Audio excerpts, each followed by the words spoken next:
dari KKN KLB 46 Lojanan Ulu. Saya dari Fakultas Ekonomi dan Bisnis, jurusan Manajemen.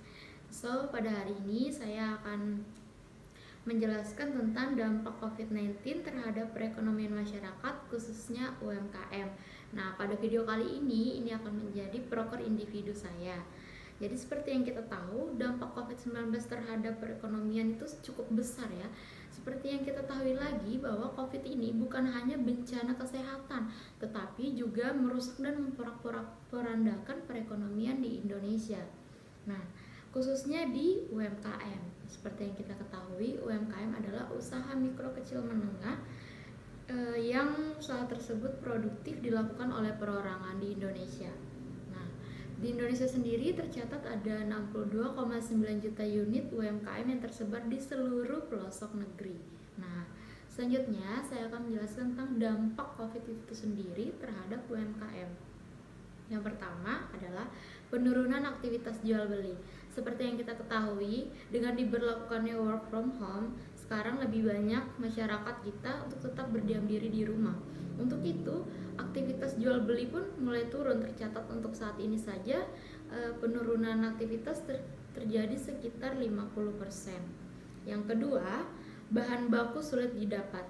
Jadi begini teman-teman, jika pabrik ataupun proses produksinya terhambat dikarenakan banyak pekerja yang memilih untuk bekerja dari rumah, untuk itu bahan baku yang kita butuhkan sulit. Contohnya saja untuk UMKM pembuatan roti dan juga kopi sangat sedih dikarenakan bahan baku seperti telur dan juga gula itu mengalami penurunan dikarenakan banyak pekerjanya yang bekerja dari rumah dan beberapa dari mereka juga kena PHK.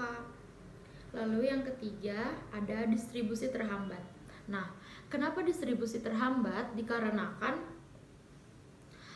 aktivitas transportasi di jalanan mengalami penurunan karena seperti yang saya bahas sebelumnya, pemerintah telah memberlakukan social distancing dan juga work from home.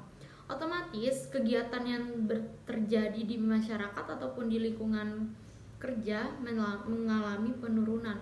Untuk itu distribusi barang-barang baik itu dari satu kota ke kota lain ataupun impor ekspor mengalami penurunan teman-teman. Terus yang keempat ada penyedia jasa ikut terpapar COVID-19. Seperti yang kita tahu, segala macam kegiatan dilakukan oleh manusia. Nah, manusia juga rentan dong terkena COVID-19.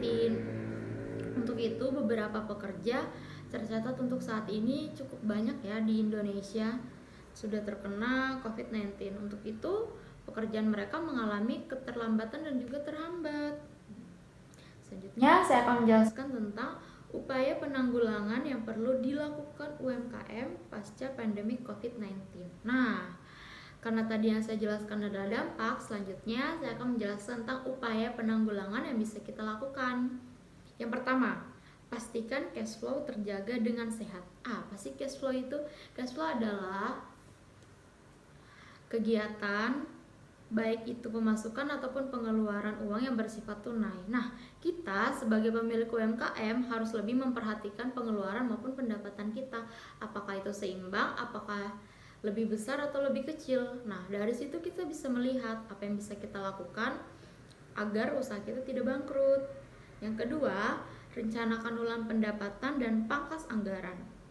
Nah, maksud saya untuk merencanakan ulang pendapatan di sini kalian bisa coba untuk membuka usaha-usaha baru yang lebih dibutuhkan. Contohnya, kalian bisa membuka usaha kuliner, lalu melakukan kuliner secara online dan kalian bisa memberikan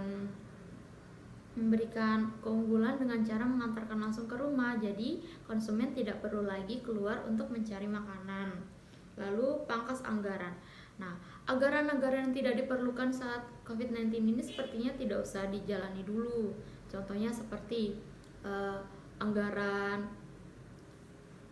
berwisata untuk para karyawan sepertinya itu tidak diperlukan. Jadi kalian bisa memangkas anggaran itu. Lalu yang ketiga, perhatikan kondisi stok barang. Nah, ini yang paling penting teman-teman.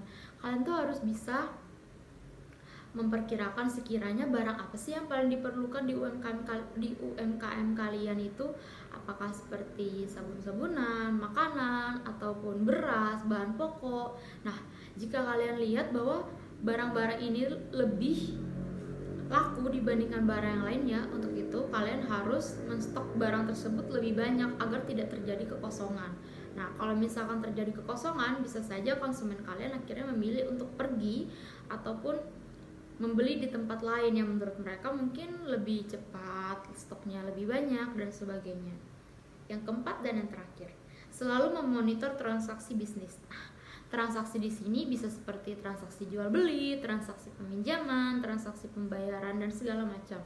Untuk itu, jika kalian mengambil dana dari bank, kalian harus ingat untuk setiap bulannya membayarnya ya, agar tidak terjadi miskomunikasi ataupun nama kalian tetap baik di bank.